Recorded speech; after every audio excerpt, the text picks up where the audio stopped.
रोजच्या सारखीच सकाळ होती. म्हणजे मुंबईकरांची जी कामावर जाण्यासाठी धावपळ सुरू असते तशीच माझीही सुरू होती. आज कोणता विषय करायचा किंवा कोणाची मुलाखत घ्यायची हे सगळं डोक्यात प्लॅन होतं. त्याप्रमाणे विचार सुरू होते आणि ऑफिसला येण्यासाठी मी आवरत होते. अचानक बाबांचा फोन आला. बाबांना मी म्हटलं की मी निघताना तुम्हाला फोन करते. बाबा एकच वाक्य बोलले, बातम्या बघ, अजित दादा गेले. माझा कानांवर विश्वास बसला नाही. फोन ठेवला. मोबाईलवरच मी बातम्या सुरू केल्या आणि बातमी येत होती, महाराष्ट्राचं धडाडीचं कणखर नेतृत्व, महाराष्ट्राचे उपमुख्यमंत्री अजित पवार यांचं बारामतीत विमान अपघातात निधन. 2 मिनिटं सुन्न झाले. काहीही सुचत नव्हतं. डोळ्यातनं पाणी यायला लागलं, कारण अशी बातमी येईल अशी अपेक्षाही केलेली नव्हती. एकतर काय होतं, पत्रकार असल्यामुळे मुख्यमंत्री उपमुख्यमंत्री हे रोजचे घरातले वाटायला लागतात. आत्ताच निवडणुका झाल्या होत्या, त्यामुळे रोज हे काय बोलतात किंवा वादग्रस्त विधानं, टीका, घोटाळे या सगळ्याच्या पलीकडेनं रोजचा यांच्याशी संबंध येत असतो. सतत त्यांच्याविषयी वाचत असतो, सतत त्यांच्याविषयी बोलत असतो, सतत त्यांच्या विधानांविषयी बोलत असतो. त्यामुळे ते जवळचे वाटायला लागतात. त्यामुळे अजितदादा गेले यावर माझाच काय, संपूर्ण महाराष्ट्राचा सुद्धा विश्वास बसत नाहीये. राजकारणातील एक कणखर, दिलदार, रोखठोक, हरहुन्नरी, आगळं वेगळं, हसरं व्यक्तिमत्व म्हणजे अजितदादा पवार. आज सकाळी बारामतीला सभेसाठी जाणाऱ्या अजितदादांना पुढच्या काही क्षणात आपल्यासोबत काय होणार आहे याची साधी कल्पनाही नव्हती. जीवन किती क्षणभंगूर असतं ना. म्हणजे पुढच्या क्षणी आपल्यासोबत काय होणार आहे हे कोणीच सांगू शकत नाही. पण जन्म मृत्यूची वेळ, काळ, ठिकाण सगळं लिहिलेलं असतं. ज्या बारामतीवर अजितदादांचं थोडं जास्त प्रेम होतं, तिथेच त्यांचं अकाली जाणं हे काळजाला चटका लावणार आहे. अजितदादा कायमचे गेले, पण अपघातस्थळी फडफडणारे कागद याची साक्ष देतात की शेवटच्या क्षणापर्यंत दादांनी कामाचा ध्यास घेतला होता. असा नेता होणे नाही. देवेंद्र फडणवीस, एकनाथ शिंदे आणि अजित पवार यांची मैत्री, त्यांचं मिश्किल तूतू मेमे हे सगळे हसरे क्षण आपल्याला पुन्हा कधीच पाहता येणार नाही. या सगळ्या आता आठवणीच राहिल्या आहेत. अजितदादा अधूनमधून नॉट रिचेबल व्हायचे, पण यावेळी कायमचे झालात. दादा ही वेळ नव्हती. राज्याशी जोडलेल्या असंख्य आठवणी मागे ठेवून दादा कायमचे निघून गेले. महाराष्ट्राच्या राजकारणात संघर्ष आणि परिस्थितीशी 2 हात करत ज्या व्यक्तीने आपली वेगळी ओळख निर्माण केली, ते नाव म्हणजे अजित आशा अनंतराव पवार. त्यामुळे अजितदादा जाणं हे कोणालाच पचणारं नाहीये. महायुतीत सत्तेत आल्यापासून पुन्हा एकदा अजितदादांच्या कामाचा धडाका हा संपूर्ण महाराष्ट्र पाहत होता. महापालिका निवडणुकीच्या निकालानंतर आलेली मरगळ किंवा ते सगळं अपयश पचवून अजितदादा पुन्हा एकदा जोमाने कामाला लागले होते. कारण लवकरच जिल्हा परिषदेच्या निवडणुका आहे आणि त्यासाठीच ते मुंबईहून बारामतीला जात होते. सकाळी 8:10 त्यांच्या विमानाने मुंबईतून टेक ऑफ घेतलं आणि 8:50 ते विमान बारामतीत लँड होणं अपेक्षित होतं. पण ते लँड न होता ते विमान कोसळलं आणि बातमी आली, महाराष्ट्राचे लाडके उपमुख्यमंत्री अजित पवार यांचं विमान अपघातात निधन. अजितदादांचं हे जाणं चटका लावणार आहे. महाराष्ट्राच्या कानाकोपऱ्यात 4 दशकं घोंगावणारं दादा नावाचं वादळ आज शांत झालं. काका शरद पवार यांच्याकडून त्यांनी राजकारणाचे धडे गिरवत बारामतीच्या काटेवाडीमधून राजकीय प्रवासाला सुरुवात केली. बारामतीचे आमदार, खासदार, 6 वेळा महाराष्ट्राचे उपमुख्यमंत्री असा प्रवास करत त्यांनी राजकारणात आपली एक वेगळी ओळख निर्माण केली.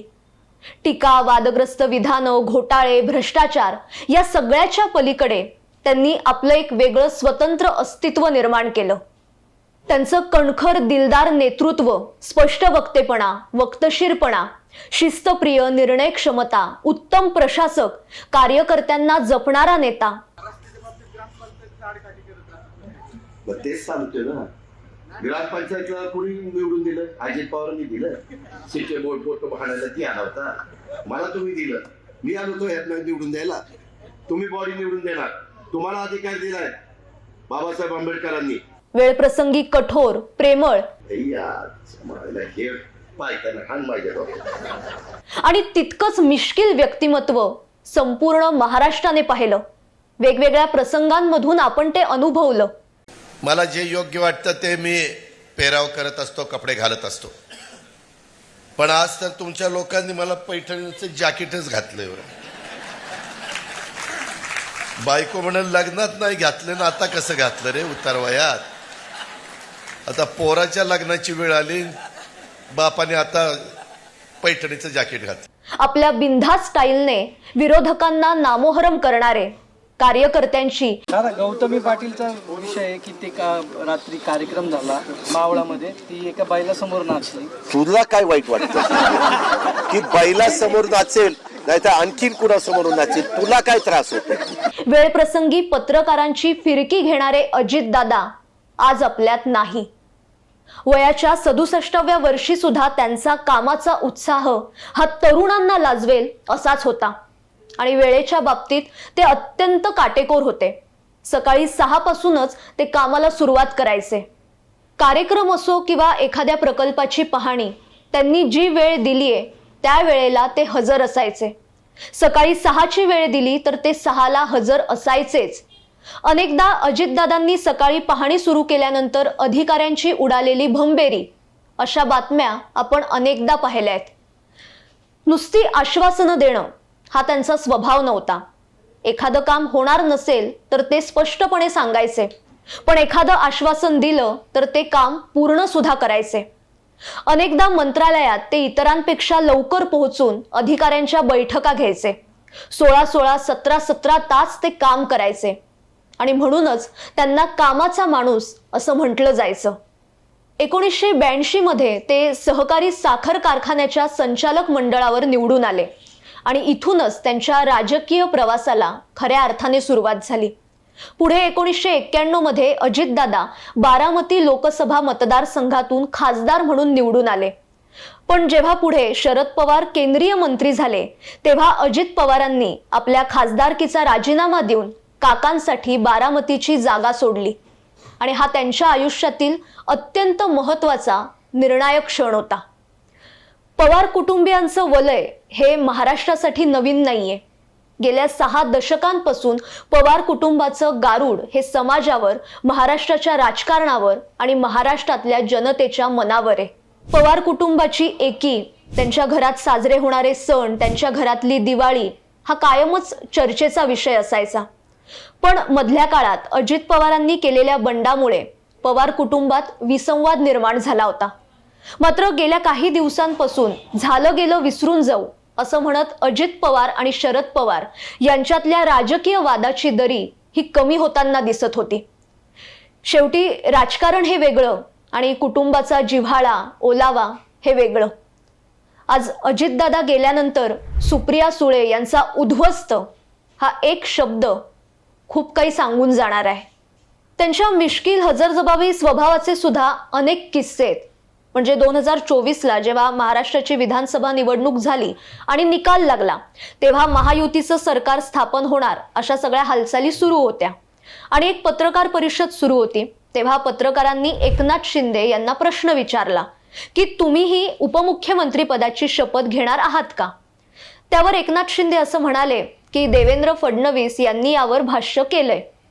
त्यावर तिकडेच असलेल्या अजितदादांनी गुगली टाकली आणि ते असं म्हणाले की संध्याकाळपर्यंत त्यांचा समन्वय होईल, पर मैं तो रुकने वाला नहीं, मी शपथ घेणारच आहे असं मिश्किल वक्तव्य करत त्यांनी वातावरणच बदलून टाकलं.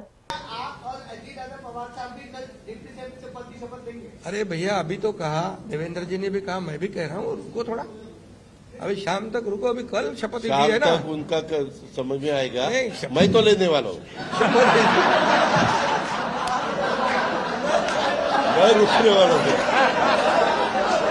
अजितदादांची भाषणं, त्यांनी पत्रकारांना दिलेली उत्तरं, त्यांच्या सभा या सगळ्यांनीच आपल्याला हसवलंय.